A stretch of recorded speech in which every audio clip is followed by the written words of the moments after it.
Buenos días. Bienvenidos al ciclo de actividades por videoconferencia que brinda el Colegio Público de Abogados de la Capital Federal.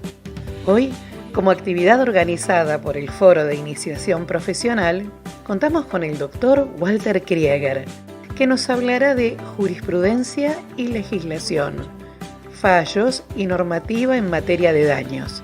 Les recomendamos que mantengan los micrófonos en silencio para evitar interferir en la locución del expositor. Y de surgir alguna pregunta, la realicen vía chat. Ahora sí, le damos la palabra al doctor. Bienvenido. Hola, buenos días a todos. Bueno, muchas gracias por estar acá. Llegamos a la última de las charlas que ha organizado el Colegio Público de Abogados. Quiero agradecer a la doctora Yamurri, al doctor Herrera por la invitación. La verdad que ha sido una muy grata experiencia.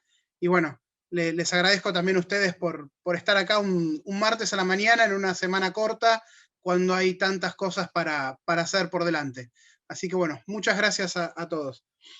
Como bien dice el enunciado, la idea de hoy es charlar sobre jurisprudencia y legislación. La idea es, o mi idea por lo menos, es tratar de ser un poco optimista, si se puede, mirando hacia adelante, viendo hacia dónde vamos con el derecho de daños y qué pistas tenemos en la jurisprudencia, sobre todo de la Corte, hacia dónde está yendo el derecho de daños y cuáles son las novedades legislativas que están ahí en discusión, que seguramente van a tener un impacto fuerte en la manera en la que ejercemos la profesión. No solamente desde el aspecto procesal, sino también desde el derecho de fondo, con algunas modificaciones que hay en el Parlamento en este momento, que pueden traer algunas modificaciones sustanciales y otras que esperemos que sucedan para también mejorar bastante algunas cosas que hay que corregir. Lo primero que hay que mirar respecto de la jurisprudencia, o que creo que hay que mirar, es empezar a ver de que el mandato que tienen los artículos 1 y 2 del Código Civil y Comercial lo vamos a tener que empezar a ver, o lo vamos a empezar a ver en el derecho privado. Esto de que los jueces tienen que resolver de acuerdo a la Constitución, pero también de acuerdo a lo que establecen los tratados internacionales de derechos humanos y la convencionalización del derecho privado, es algo que está a la vuelta de la esquina. Vamos a darle una vuelta de rosca más, ya no vamos a decir solamente que el derecho privado, que esta diferencia entre derecho privado y derecho público es cada vez más difusa y que el derecho privado está claramente atravesado por los derechos constitucionales, derecho de igualdad, derecho a la propiedad privada, etcétera, etcétera, sino que además ahora tenemos que empezar a ver que el derecho privado también va a tener que responder a los estándares internacionales de derechos humanos.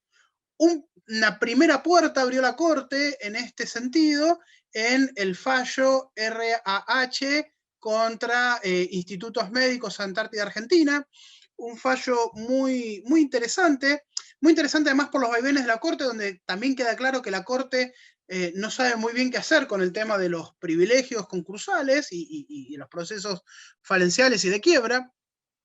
Había sacado un primer fallo la Corte, que es Asociación Filantrópica Francesa, en la quiebra del Hospital Francés, donde una familia de una chica que había sufrido una mala praxis plantea la inconvencionalidad del régimen de privilegios, tanto del Código Civil y Comercial como de la Ley de Concursos y Quiebras, diciendo que es mandar a una persona que había sufrido un daño de mala praxis, sobre todo un menor, a cobrar el crédito en ese concurso en cuotas y con quitas y esperas, afectaba los derechos del niño, afectaba los derechos de las personas con discapacidad, etc.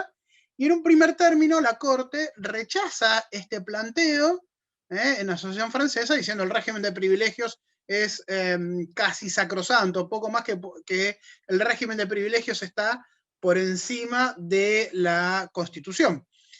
A los 20 días cambia la composición de la Corte. Rosenkrantz se tiene que excusar de fallar en un caso muy parecido, porque él había sido abogado de una de las partes cuando ejercía la profesión, y la Corte pasa a ser integrada por una conjuez que era en ese momento la doctora Graciela Medina, digo en ese momento porque ahora la doctora Medina se jubiló, ¿no? Que era camarista de la Sala 2 Civil y Comercial Federal.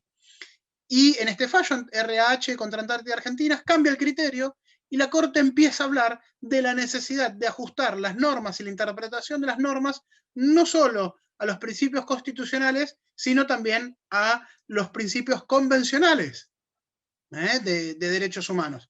Por lo tanto, bueno, hay que repensar el régimen de privilegios, hay que repensar los derechos a las indemnizaciones, por ejemplo, la Convención de Belén do Pará para la erradicación de la violencia contra las mujeres tiene una norma específica que establece que los estados tienen la obligación de garantizar a las mujeres víctimas de violencia, de cualquiera de sus formas, física, psicológica, económica, el derecho a una indemnización justa. Entonces, el Estado tiene una obligación de garantizar un acceso a una reparación, cosa que es muy interesante porque es la primera vez, más allá que la Convención de Belén do Pará tiene varios años, ¿no? Hay un texto internacional donde se garantiza específicamente el acceso a una reparación a un colectivo que puede llegar a sufrir determinados daños. Así que eso también nos va a obligar a repensar si los problemas de violencia de género, si los problemas de violencia intrafamiliar se agotan en las medidas de prevención, o si no también no hay una obligación de avanzar hacia también incluir medidas de reparación de daños. Y estoy convencido de que así lo es y que la convención da ese derecho y que por lo tanto los fallos de la justicia tienen que venir alineados con la convención. Tenemos que empezar a ver también, y acá hay un tema para hacer dulce de leche, con reclamos, denuncias en el Consejo de la Magistratura, intervención de los colegios de abogados. El año pasado la República Argentina fue sancionada, tuvo una condena de la Corte Interamericana de Derechos Humanos en el fallo Expósito, donde la condena vino por la enorme demora que tardaron los expedientes, que tardó un expediente laboral de reparación de daños de accidente de trabajo. 12 años estuvo un trabajador para recibir una indemnización y la Corte Interamericana de Derechos Humanos, el fallo Expósito, entendió de que una demora tan importante en la tramitación de un proceso comprometía la responsabilidad del Estado y el Estado estuvo obligado a indemnizarlo a este señor Expósito por la tardanza del proceso. Digo, para tener en cuenta con lo que están tardando los expedientes, si hay algunas cuestiones sensibles no merecen también un llamamiento y no comprometen la responsabilidad del Estado por la demora en proveernos de un sistema de justicia ágil y eficaz. Digo, como para pensarlo. Por lo tanto, miren cómo este disparador que trae el artículo 1 y 2, cuando lo empezamos a meter en derecho de daños, empieza a abrir todo un campo de discusiones que hasta ahora nos parecía inédito. Y no es novedoso, a ver, en materia de derecho de familia, en derecho del trabajo, en el derecho penal, es más que normal encontrar sentencias fundadas en principios y en normas de derecho internacional. Es súper común encontrar sentencias de derecho de familia donde se invoca la Convención de los Derechos del Niño, donde se invoca los pactos internacionales de derechos humanos. Es común esto también en el derecho penal y es común también en el derecho del trabajo, sobre todo con las normas de la OIT. Ahora, en el marco del derecho privado, casi nunca encontramos sentencias fundadas o no hay sentencias fundadas en el derecho internacional o son muy pocas. Me parece que lo que vamos a tener que empezar nosotros como abogados a plantear y los jueces tendrán que desde su lugar hacerse cargo, es la necesidad de ajustar la interpretación y la aplicación de las normas al cumplimiento de la normativa internacional, lo cual nos obliga también a estudiar un poco más a los que estamos de los dos lados del mostrador, ¿no? A los que estamos de este lado para poder pedir y a los que están del otro lado para poder resolver. Así que bueno, esto es como un puntapié inicial, ¿no? Este fallo de la Corte de Argentina, el de Institutos Antártida Argentina y el fallo de la Corte Expósito nos están abriendo un panorama súper interesante en respecto de hacia dónde vamos.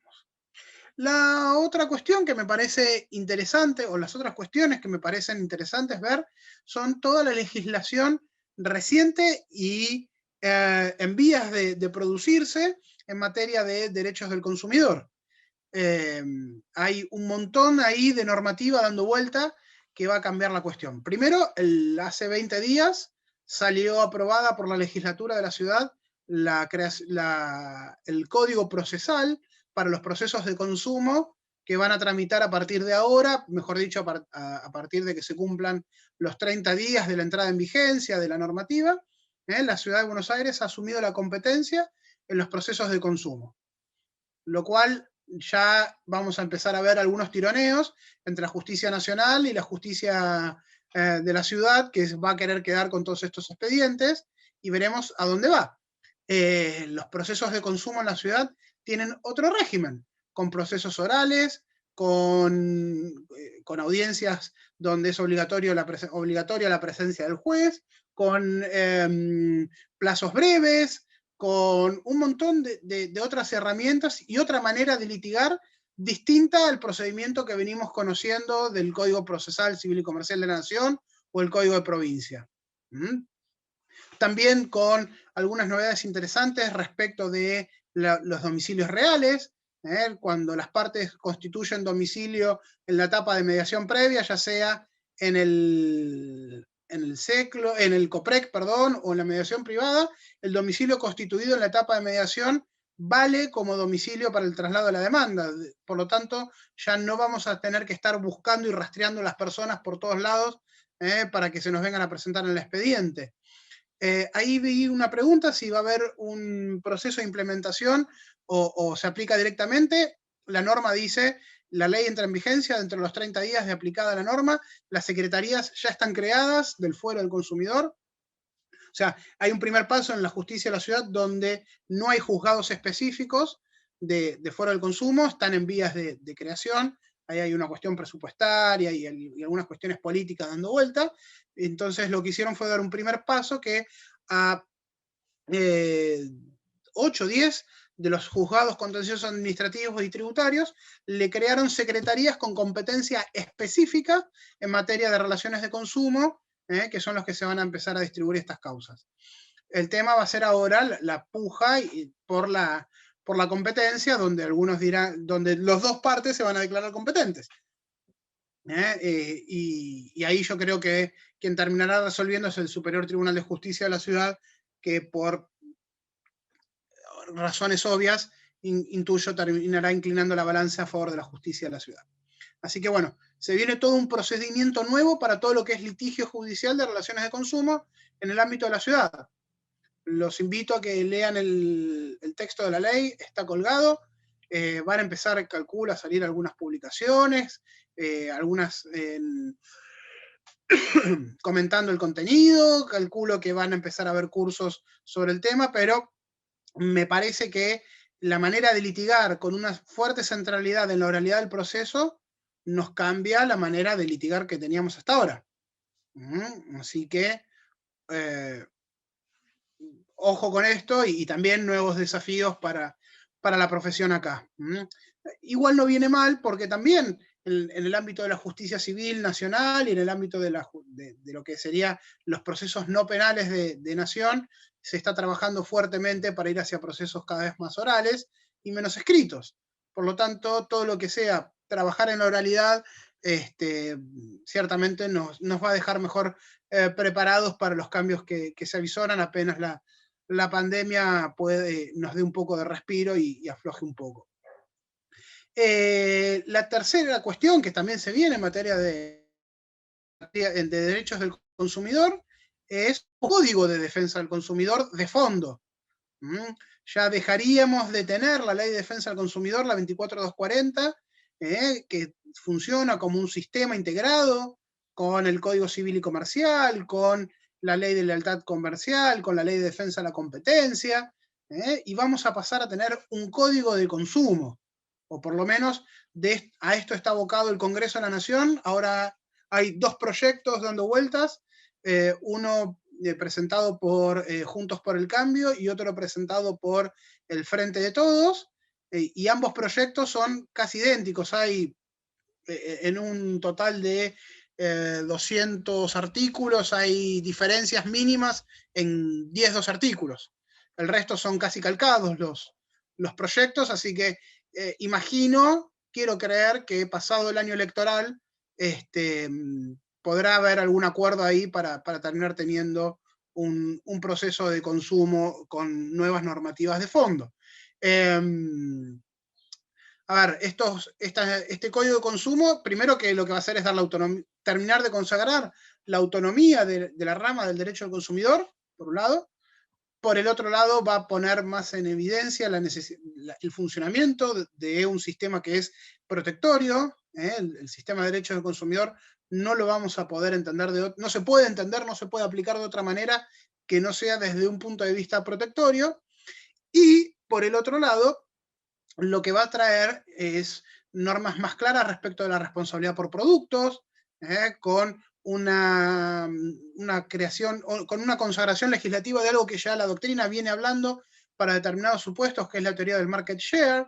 La idea del market share implica que cuando no se pueda identificar quién ha sido el proveedor, cuando no se pueda identificar, no en todos los casos, quién ha sido el proveedor que ha sido el causante del daño por el cual se reclama, se va a repartir la responsabilidad entre todos los proveedores que fabrican ese producto en la misma proporción que esos proveedores intervienen en el mercado, ¿no? Entonces, si tenemos una persona que falleció por fumar, ¿no? y ha sido un fumador de distintas marcas de cigarrillos a lo largo de su vida, y no podemos determinar, obviamente, cuál fue la que generó el cáncer, bueno, la responsabilidad se va a distribuir entre los fabricantes de cigarrillos en la proporción que participan en el mercado. Entonces, un fabricante responderá en el 60% de la condena, el otro en el 50%, y etc.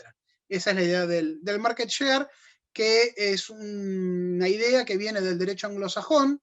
El caso del market share, que disparó esta idea del market share, era de una gente que vivía en un lugar en Inglaterra y le instalan un aeropuerto a muy poca distancia, ¿no? Entonces demandan al Estado y a la administración del aeropuerto por todos los daños que le ocasiona el tener los aviones despegando, ¿no? por arriba de la casa, casi con una frecuencia de 10-15 minutos.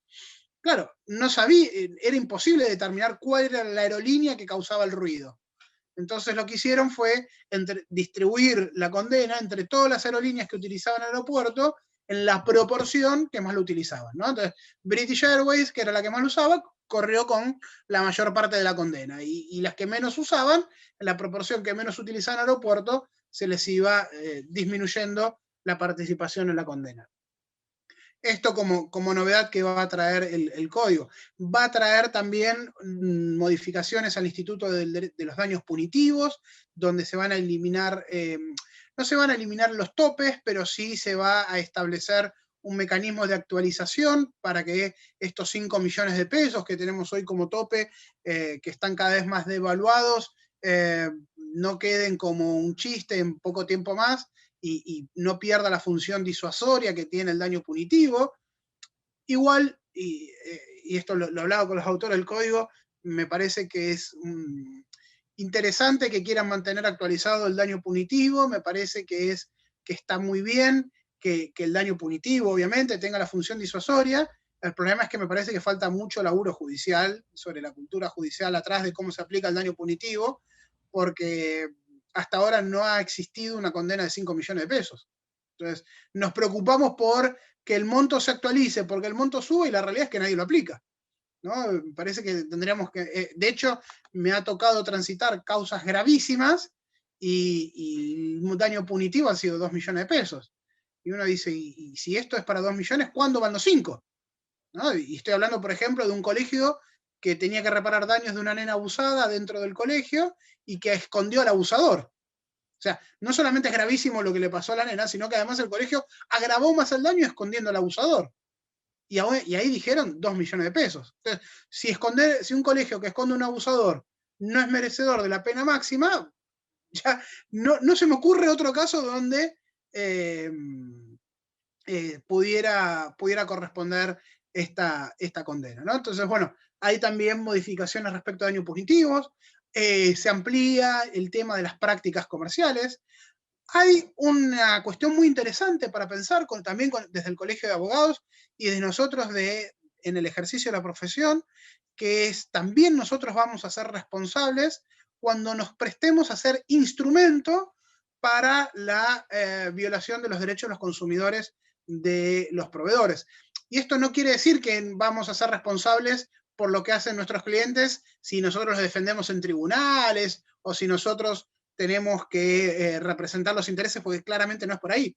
Pero sí esta normativa está apuntada a, por ejemplo, aquellos que se hacen pasar por estudios jurídicos para ejercer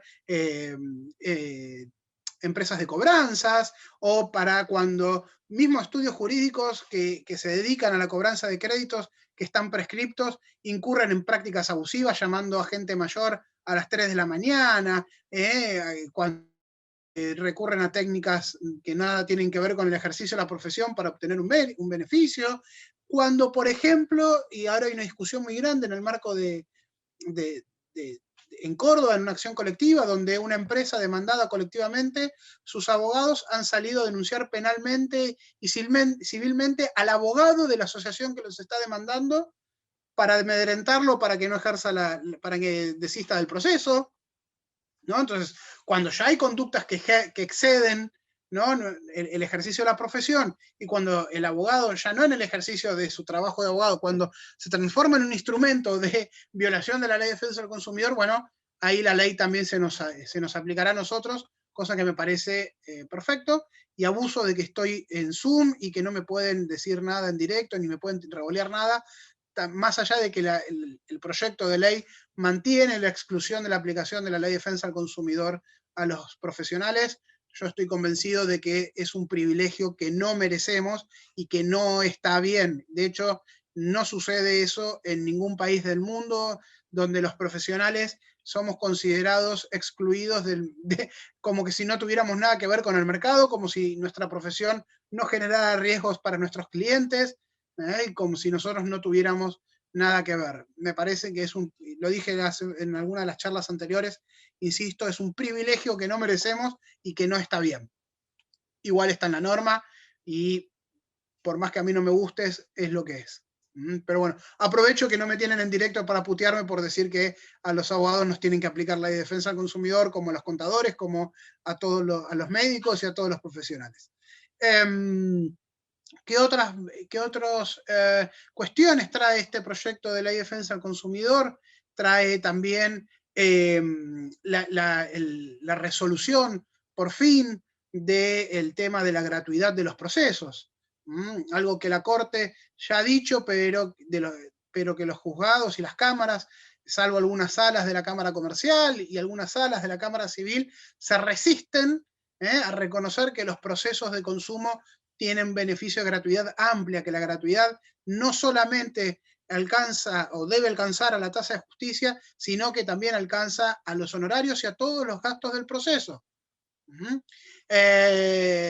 Que el proceso, primero porque así lo pensó el constituyente cuando hablaba de procesos eficaces en el 42, y están las transcripciones de los debates de la Convención Constituyente, donde se entendía que un proceso de consumo era eficaz en la medida que fuera rápido, que estuviera resuelto por gente con competencia específica y que sea gratuito.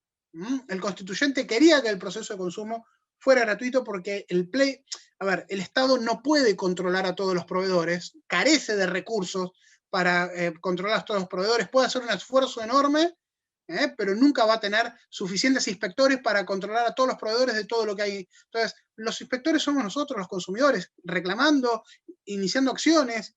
Entonces, no podemos ir por ahí. Tanto el Código Procesal de la Ciudad que se aprobó, como este Código de Fondo, consagra el tema de la gratuidad de una manera clara y definitiva, dejando a salvo la posibilidad del proveedor de eventualmente iniciar lo que se llama un incidente de solvencia, que es lo contrario de un beneficio de litigar sin gastos. Nosotros en un beneficio de litigar sin gastos tenemos que demostrar que nuestro cliente carece de bienes para pagar las costas del proceso. Bueno, lo que hace la norma es presumir ese beneficio de litigar sin gastos y le da la posibilidad al proveedor de iniciar el incidente de solvencia, demostrando que eventualmente sí hay posibilidad de cubrir los gastos. Todos me dicen, pretendés que los procesos sean gratis, vos no cobrás honorarios, vos trabajarías gratis, ¿y qué pasa si se pierde el proceso? Miren, yo ejerzo la profesión, tengo un estudio, laburo, pateo tribunales, o pateo tribunales, ahora pateo pantallas, y vivo de los honorarios de los procesos que llevo adelante. Creo que la gratuidad del proceso justamente lo que va a hacer es constituirnos a nosotros en un primer filtro para que no haya aventuras jurídicas. Porque si nosotros no estamos seguros de que de ganar para poder cobrar, porque que haya gratuidad no implica que no podamos tener pactos de cuota litis, que no haya condena en costas al proveedor, ¿no? Entonces, si nosotros no estamos seguros de que el proceso que nos viene va a tener algún viso de seriedad, de que esto va a poder llegar a algún buen puerto, yo por lo menos no lo tomo porque no voy a laburar gratis. Si me viene un cliente con un disparate, y no voy a iniciar una aventura jurídica sin tener la seguridad de que voy a poder cobrar honorarios igual. Por lo tanto, me parece que la gratuidad, lejos de evitar que se demande cualquier cosa o lejos de privarnos a nosotros de honorarios, lo que hace es filtrar y darle seriedad a la cuestión. Por supuesto que nadie gana todo lo que litiga y que habrá un porcentaje de expedientes que no nos darán la razón y que, bueno, ahí veremos qué se hace. Pero lo que va a suceder, o debería suceder, es que disminuya la cantidad de esos procesos, por lo menos en el marco de las relaciones de consumo, y que las aventuras jurídicas eventualmente las tome el patrocinio jurídico gratuito, la Asociación de Defensa del Consumidor o quien fuere. Me parece que la gratuidad nos va a constituir a nosotros en el primer filtro de la seriedad de los procesos. Y no va, lejos está de este planteo que viene muchas veces del lado de los proveedores, de la gratuidad fomenta la aventura jurídica.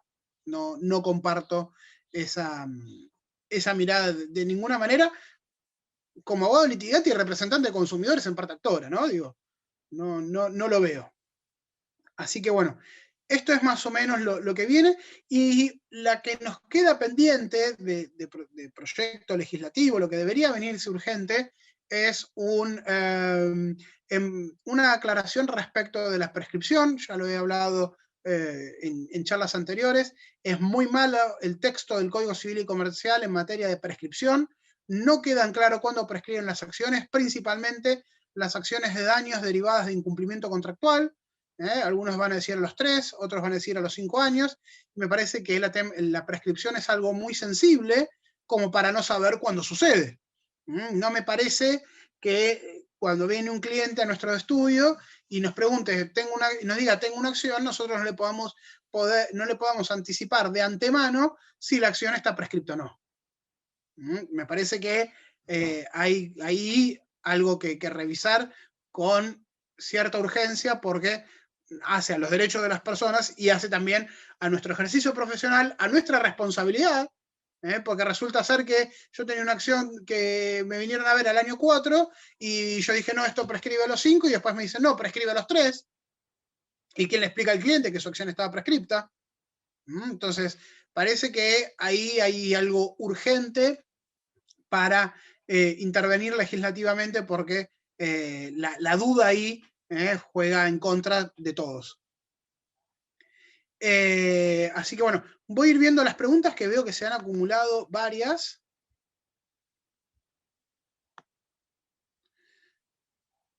Vamos a ir viendo.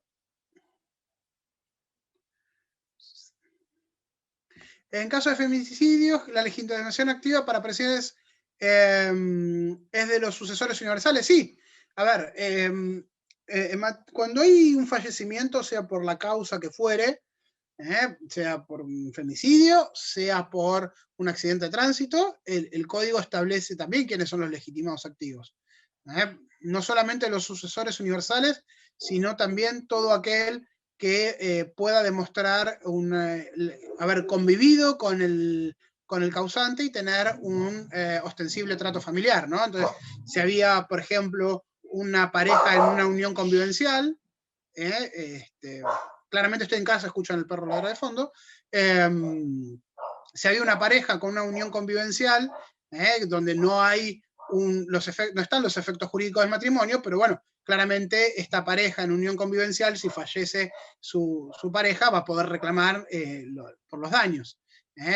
Lo mismo si había un sobrino u otras personas, o un padre, ¿no? Un abuelo viviendo en la casa de su hijo, y este hijo a su vez también tenía hijos y tenía su cónyuge, situación que es muy común, ¿no? Que alguien se lleva a vivir a sus padres o a sus suegros a su casa, y bueno, esta persona también va a tener la legitimación activa para reclamar, no solamente los sucesores universales.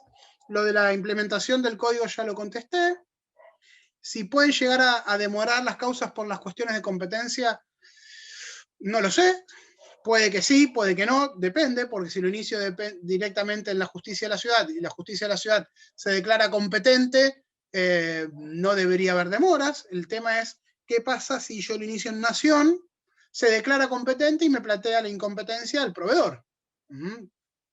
Y hay que ver hasta dónde el proveedor también va a querer litigar en un foro específico. Si yo soy proveedor, no me iría a un lugar de un foro específico de derecho del consumidor, porque quizás es como si tuviera que elegir entre, tengo un contrato con una persona para que me preste un servicio, y tengo que elegir si ese contrato de servicios me lo va a evaluar un juez civil, o me van a decir acá hay una relación de trabajo y termino en el foro del trabajo.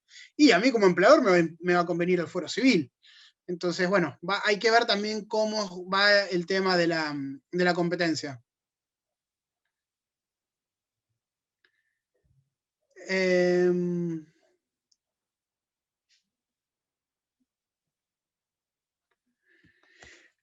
Esta pregunta que quedó de la clase pasada, dice, una persona que es embestida y en la denuncia él reconoce su culpa, cruzar mal el semáforo en rojo. Sí, la responsabilidad siempre es objetiva, la del conductor. En todo caso, lo que nos va a hacer la denuncia es, ante su propia compañía, es una prueba más de la existencia de los hechos y de la responsabilidad. Pero por norma, siempre la responsabilidad de los accidentes de tránsito es con un factor objetivo de atribución de la responsabilidad. ¿Cómo se puede cuantificar el daño punitivo? Bueno, hay dos maneras de cuantificar el daño punitivo. Una a través de una fórmula matemática, que es la fórmula del doctor Irigoyen Testa de la Universidad Nacional del Sur. Googleenla. Está en el fallo Castelli de la Cámara de Apelaciones de Bahía Blanca, explicada. Y la otra es a ojo, ¿no? Fijándose el monto en función de las pautas que tiene el artículo 49 de la Ley de Defensa del Consumidor.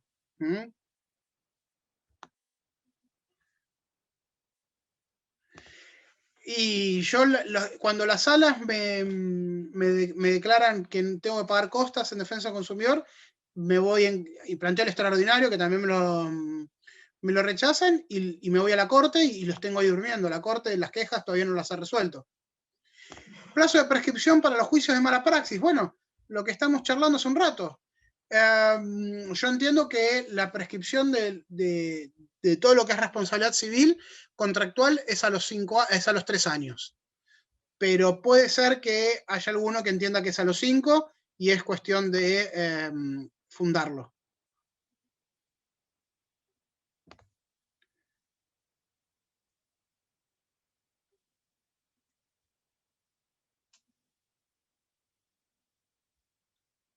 Sí, todo, lo de Mercado Libre sí puede ir todo en un mismo proceso, no pasa nada.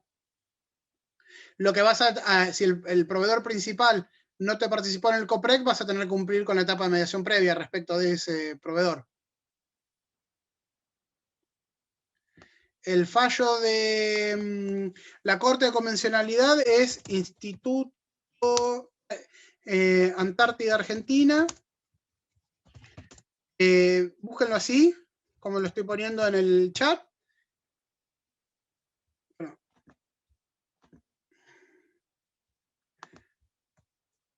Está, como lo puse en el chat, lo van a encontrar en Google el fallo entero, está en el SIG.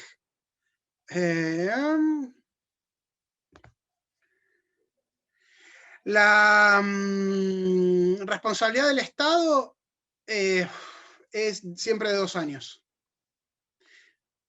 Y si hay relación laboral en negro, o sea, si el Estado tenía a alguien contratado, se me fue el nombre del fallo de la Corte, pero también también son de 2 años. Va también por un régimen de empleo público distinto.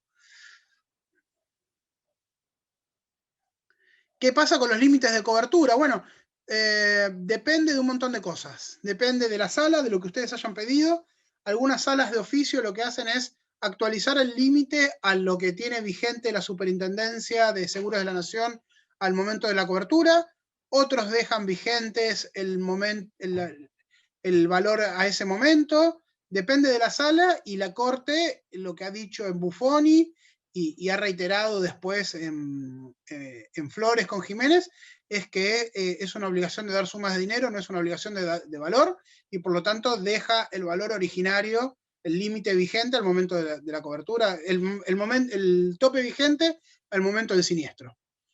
Eso es lo que ha dicho la Corte en Flores con Jiménez. Así que bueno, es lo que hay, y de esto también ya hemos charlado respecto de todos los problemas que nos trae la ley de seguros y la necesidad de que exista en forma urgente una nueva ley de seguros, porque no se condice el sistema de responsabilidad civil que tenemos con la normativa de seguros que tenemos vigente. Así que bueno, si no hay más preguntas, quedo a disposición. Me pueden encontrar en krieger.walter en Instagram. Y de vuelta vuelvo a agradecer a la doctora Yamurri y al doctor Herrera por la invitación, y nos veremos la próxima. Muchísimas gracias.